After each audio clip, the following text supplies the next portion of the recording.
I bought this fan on a whim, and thought I'd give it to my mom to use here in Arizona. And I checked it out, and I thought it's worth sharing because it's so powerful. So if I can get it open again here. This one is in pink. They make them in different colors, of course. Comes with some other things in the box, as you can imagine. A strap, which is pretty nice actually, and a USB cable. But let's take a look at the fan. That's what it's all about, right? So you've got your USB port in the back. This is where you can attach that lanyard. And then it's got a lockout so that you can't just push the button. So we'll unlock it and then hold down the button.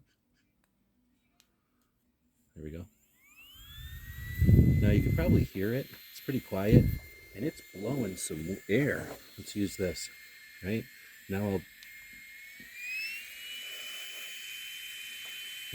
put it on the third setting. I thought there was 3 settings. There's 4.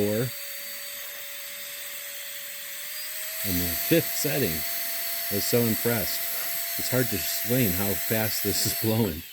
And then it turns off. So there's 5 settings. 1, 2, 3, 4, and 5. It makes hardly any noise, even on the 5th setting. And it really moves some air. I'm really impressed by it. Hope this helps.